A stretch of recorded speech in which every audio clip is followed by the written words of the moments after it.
Que connaissez-vous de la Chine? Les 9,6 millions de kilomètres carrés de son vaste territoire ou les 3 millions de kilomètres carrés de ses immenses mers? Ces paysages aux 4 saisons alternées ou une symphonie de glace et de feu?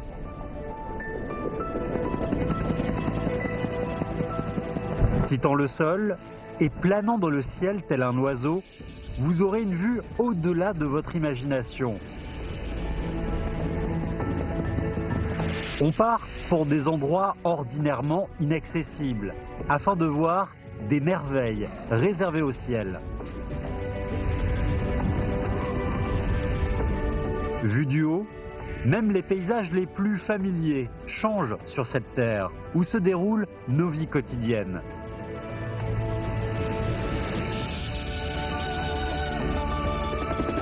Du plus proche au foyer lointain, de la géographie naturelle à l'histoire humaine, un voyage aérien de 50 minutes vous donnera une expérience ultime inédite. Maintenant, commençons notre aventure dans le ciel.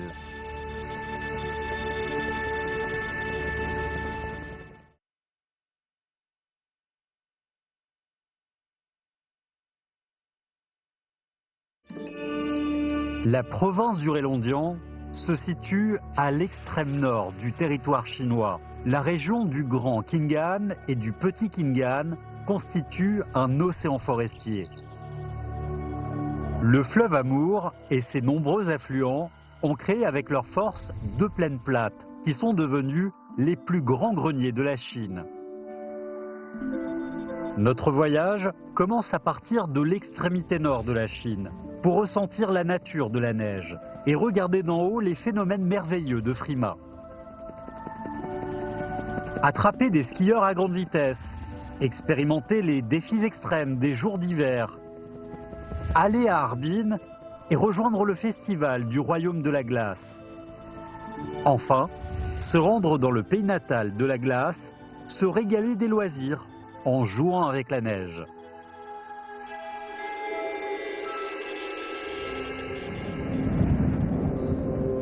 Si la saison d'hiver a un pays natal, pour y retourner, il est sûr qu'il faut se rendre vers le nord et y retrouver la province du Heilongjiang. Voici un village qui se situe à l'extrémité nord du territoire chinois. Même si les gens l'appellent village du pôle boréal, en fait il y a 1500 km entre ce village et le cercle polaire arctique. Pourquoi les gens le nomment-ils ainsi? Peut-être car ce village correspond à l'impression que l'on a du pôle boréal. Cette zone est l'un des lieux les plus froids en Chine et elle garde le record de la température la plus basse du pays avec moins 52,3 degrés. Au fur et à mesure de l'arrivée des saisons, le changement de la longueur des jours et des nuits est surtout évident à Mohe. En hiver, la longue nuit renforce la puissance du froid glacial.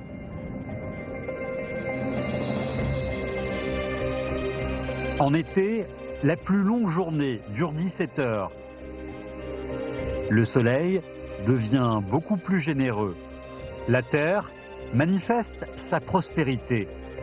Une terre douce se cache sous la neige froide et rigoureuse. C'est bien la province du Heilongjiang.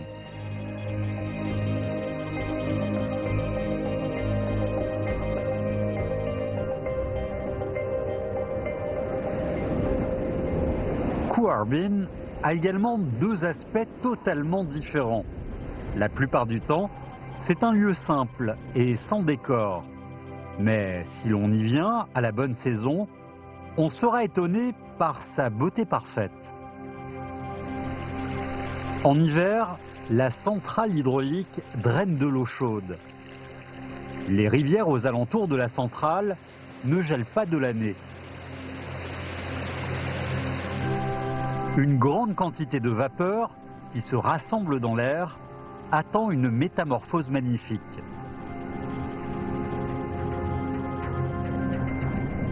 la nuit. La température connaît une diminution forte. Les vapeurs se transforment en gel.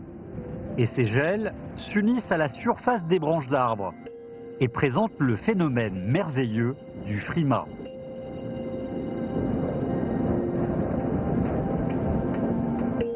La beauté du frima est très éphémère, mais à Koh Harbin, elle profite d'une longue saison qui dure 4 mois.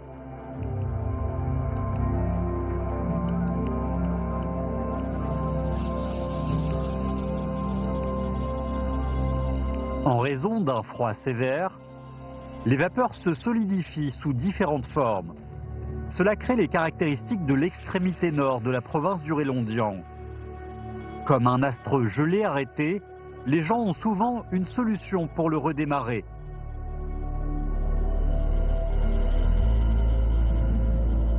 Le ski est un sport hivernal très apprécié.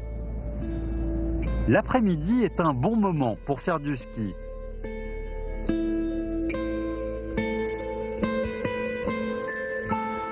Après l'ensoleillement du matin, la neige est un tout petit peu fondue.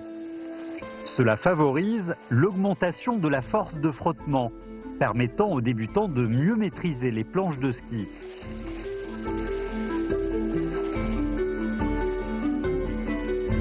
La vitesse d'un skieur professionnel peut dépasser sans difficulté 70 km/h et le record mondial atteint 250 km/h.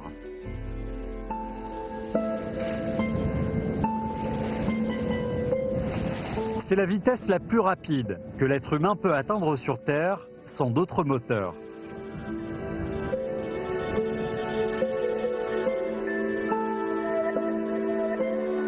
Vivant dans le monde blanc et glacial, certains cherchent à attraper le vent, d'autres à embrasser la température de l'eau. Les gens définissent la natation d'hiver par la température de 10 degrés.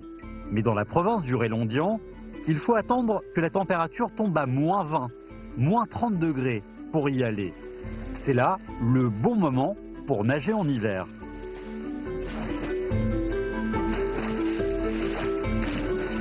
Cette piscine gèle aussi sous cette température extrêmement froide. S'il n'y a personne qui y nage, l'eau gèlera facilement de nouveau.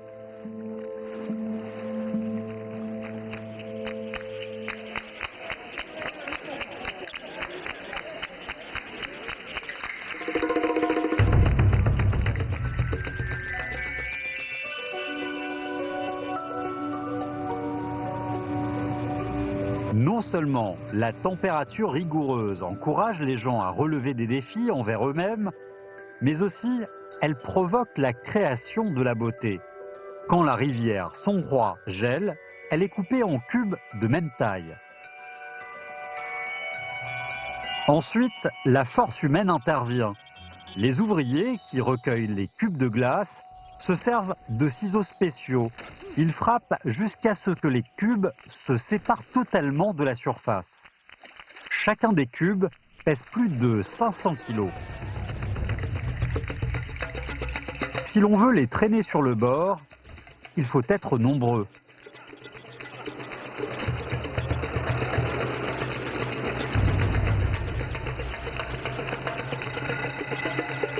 Une fois que les cubes de glace quittent la surface de la rivière, ils sont transportés vers le chantier proche. Même en hiver, on a besoin de machines à neige pour fabriquer un monde glacial enneigé.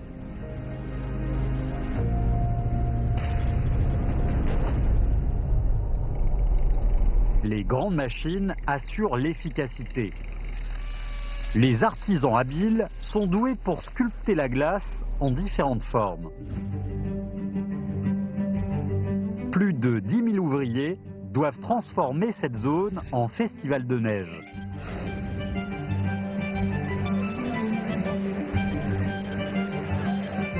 En 1999, pour embrasser l'an 2000, à Harbin, on a établi la première édition du festival de sculpture sur glace qui est devenu très populaire. À partir de cette année-là, le festival est devenu le festival annuel de l'hiver.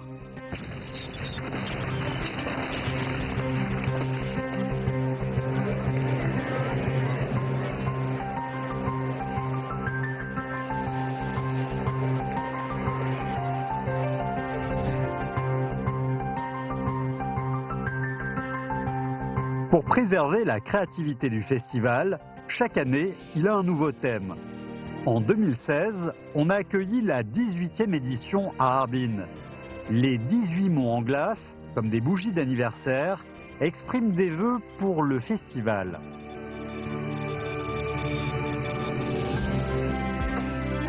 En 2017, le gala du Nouvel An de CCTV a installé une scène au Festival de sculpture, et cela a attiré le regard du monde entier sur Harbin.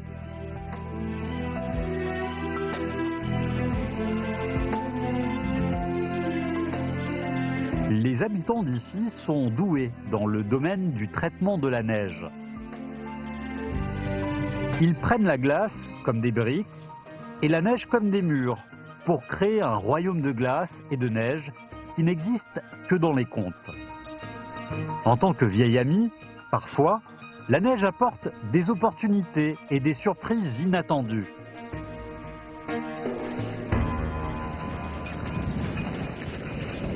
On s'envole vers l'extrémité sud de la province du Heilongjiang et on arrive dans le pays natal de la neige.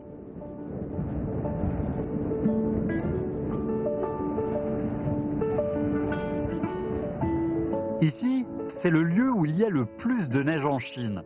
Durant l'année, pendant plus de 200 jours, ce lieu est recouvert de neige.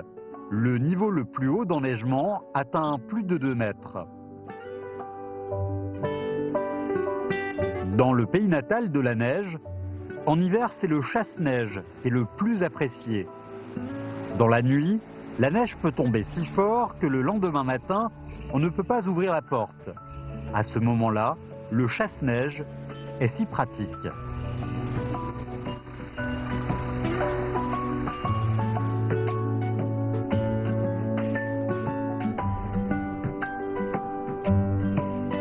Les chevreuils sont recherchés par les touristes. Le chien est plutôt un chauffeur habile.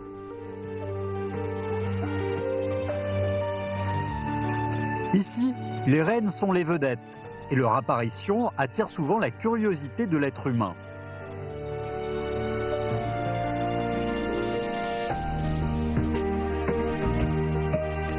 À l'origine, ici on trouvait le dortoir pour le personnel de la ferme de reboisement Shuangfang.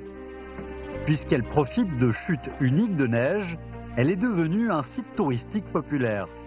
Les dortoirs sont transformés en maisons relais et les bûcherons deviennent des patrons. Les hivers, qui étaient auparavant la saison la plus tranquille, deviennent pour eux le moment le plus chargé de l'année.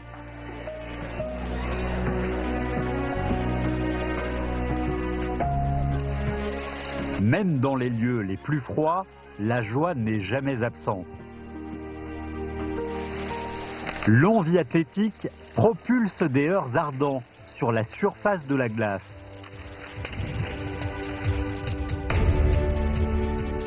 La surface de l'eau n'est pas le seul lieu où les bateaux dragons peuvent naviguer, mais si l'on a une volonté assez ferme, on peut transformer la surface de glace en un terrain de jeu. La coopération du pneu et du tracteur crée une nouvelle surprise.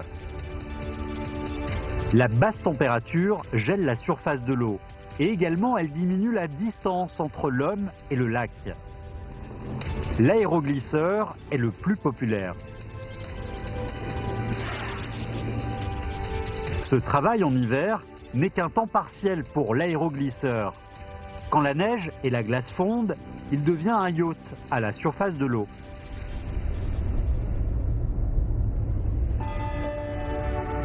À l'arrivée du printemps, la glace et la neige fondent et la terre commence à changer son apparence et à faire appel aux vies qui vont se réveiller.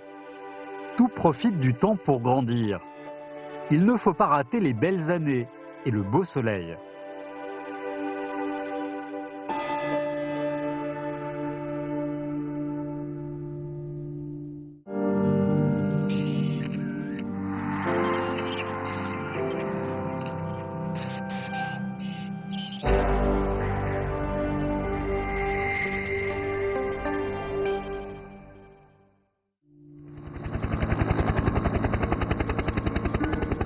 Pendant ce voyage, nous allons réveiller une force naturelle qui remonte à l'Antiquité et dévoiler le secret du lac Dingpo.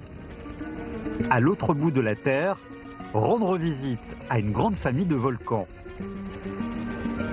À la fin, se rendre dans le monde des dinosaures et imaginer leur silhouette.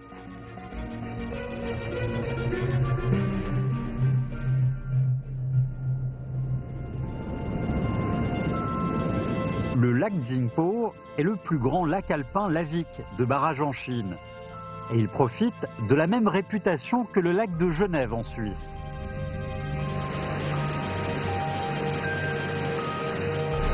Les torrents s'enivrent de leur propre magnificence et ils ne s'aperçoivent pas du tout du changement silencieux des 4 saisons.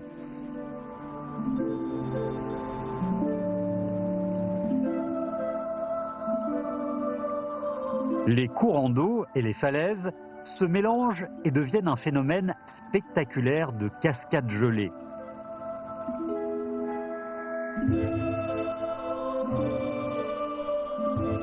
Sous les falaises, c'est l'étang Heilong, d'une profondeur de 60 mètres. Chaque jour, depuis 30 ans, sauter une fois dans l'eau est devenu une habitude pour cet homme qui a la soixantaine.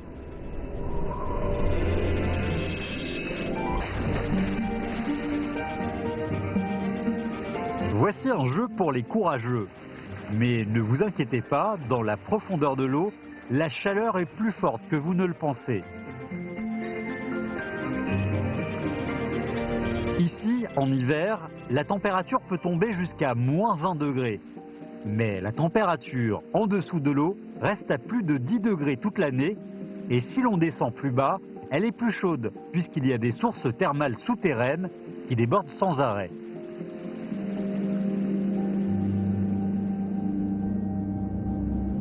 C'est bien ce groupe de volcans qui nous apporte des sources thermales souterraines. La province du Heilongjiang est l'un des lieux où les volcans sont les plus actifs. À 50 km au nord, il existe le musée de volcans naturels.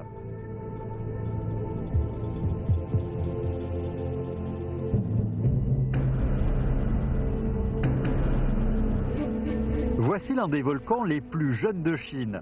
La dernière fois qu'il était en éruption ne remonte qu'à seulement 200 ans.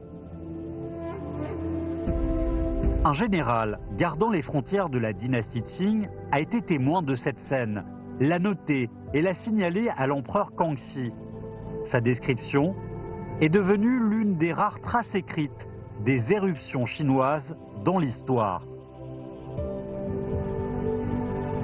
À ce moment-là, la lave venant de l'éruption du volcan s'étendait vers les 4 directions.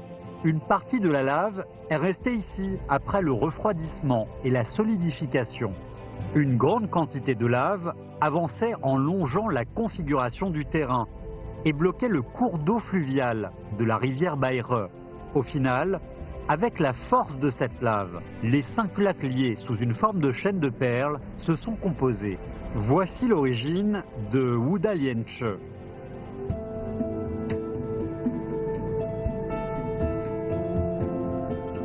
Il y a 14 volcans au total aux alentours de Wudalienche et leurs formes se distinguent les unes des autres.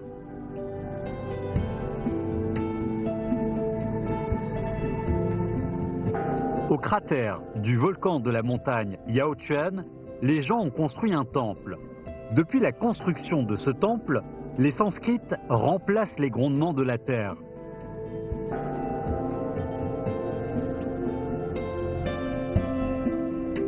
La montagne Nanggelatyo est considérée comme le symbole de Wudalienche, non seulement parce qu'elle est l'un des volcans les plus anciens, mais surtout parce qu'il y a un lac naturel à son sommet.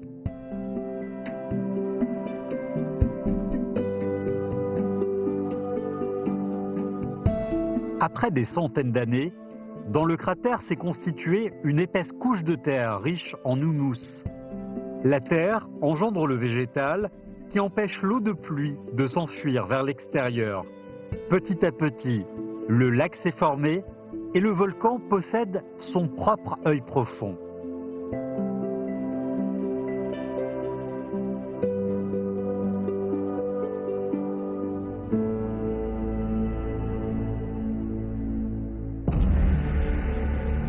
hommes ne s'arrêtent pas dans les recherches sur les dinosaures. Dans ces tombes de dinosaures, peut-être y trouverons-nous une centaine de fossiles de dinosaures.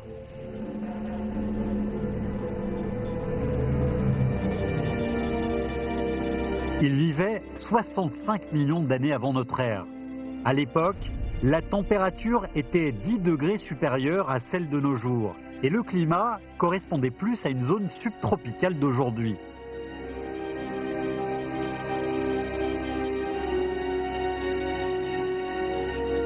Dans l'imagination des hommes, la peau du dinosaure ressemble à celle de l'éléphant et du rhinocéros. Est-ce la vérité ? En 2010, les scientifiques ont trouvé un granule pigmentaire dans les fossiles des dinosaures et ce granule est similaire à celle des plumes de l'oiseau. On en a déduit qu'il était possible que certains dinosaures aient une apparence proche des oiseaux. Peut-être que dans le futur, les maquettes de dinosaures seront colorées et des plumes multicolores apparaîtront.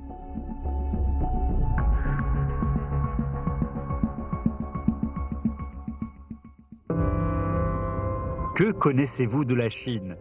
Les 9,6 millions de kilomètres carrés de son vaste territoire ou les 3 millions de kilomètres carrés de ses immenses mers?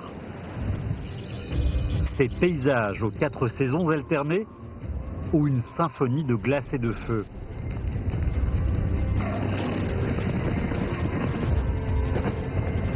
Quittant le sol et planant dans le ciel tel un oiseau, vous aurez une vue au-delà de votre imagination.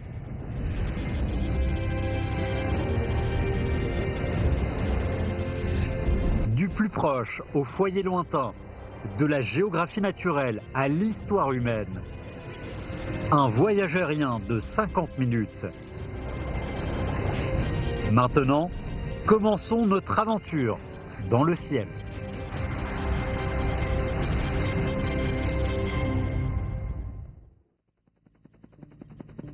Bienvenue dans notre voyage forestier. Franchissons Grand Khingan afin d'écouter le renouvellement des vies vertes. En automne, nous allons rencontrer la forêt multicolorée de Petit Khingan. Nous approcherons des génies forestiers aimables et enfin aurons un jeu de poursuite avec les rois de la forêt.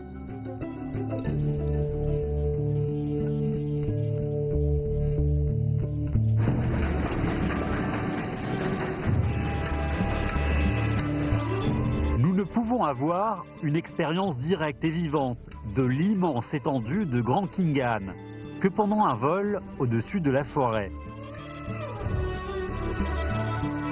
Grand Khingan ressemble à une mer forestière de 73 000 km².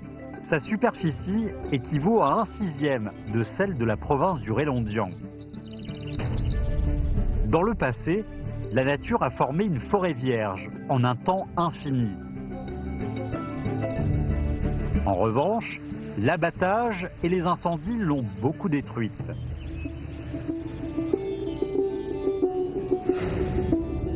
La plupart de ce que nous voyons maintenant sont des forêts secondaires plantées successivement après la fondation de la Chine nouvelle.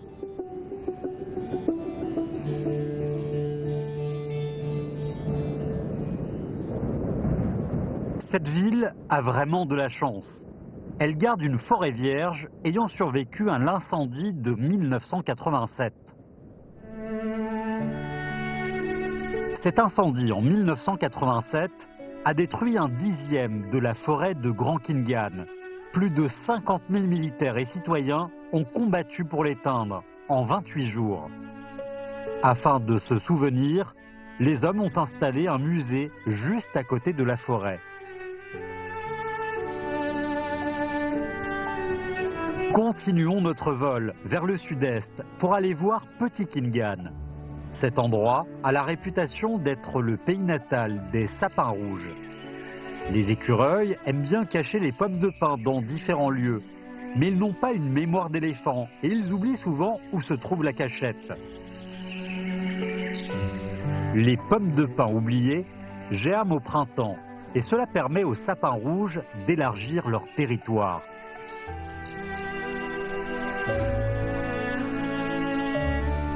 À part les sapins rouges, il y a beaucoup de types d'arbres qui s'éparpillent dans la forêt de Petit Khingan. L'automne attribue aux arbres une apparence multicolore.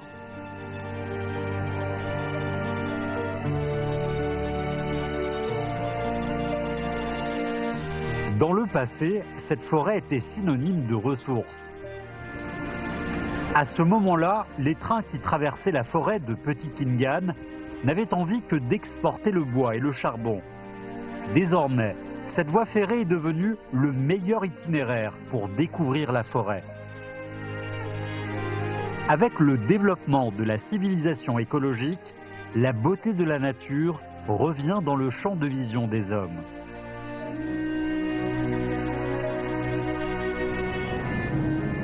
Quand on regarde la forêt du ciel, il nous est difficile de trouver la trace d'animaux. Nous sommes obligés de nous rendre dans des élevages pour les trouver. Sur le versant sud de la forêt de Petit Khingan, on y trouve le foyer d'un groupe de cerfs sika. Les rayures des cerfs sika servent de protection et se forment au fur et à mesure de leur évolution. En été, les taches en forme de fleurs de prunier ressemblent à celles de lumière traversant les feuilles. Dans la forêt, si un cerf sika ne bouge pas, il est difficile de le trouver.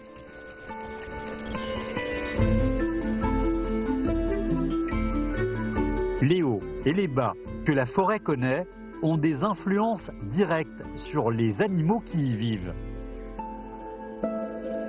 Dans ce parc forestier de tigres, il y a plus de 500 tigres de Sibérie. Depuis leur naissance, ils vivent dans des zones de protection que les hommes installent.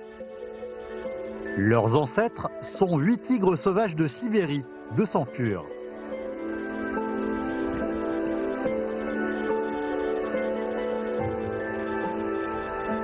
En Chine, les tigres sauvages de Sibérie étaient pendant un moment en voie d'extinction. Pour protéger l'espèce, les hommes ont établi des bases d'élevage et d'apprivoisement.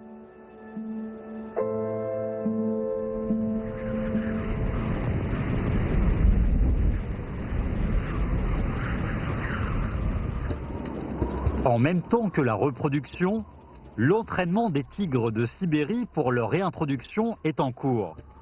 Les hommes veulent réveiller leur nature sauvage.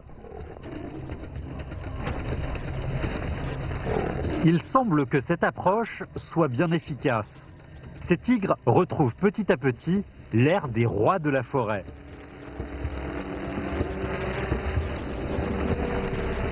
Le drone est un objet inconnu qui pénètre dans le territoire, mais peut-être qu'il ressemble à un parfait ennemi imaginaire. Pour l'attraper, les tigres doivent encore s'entraîner plus dur.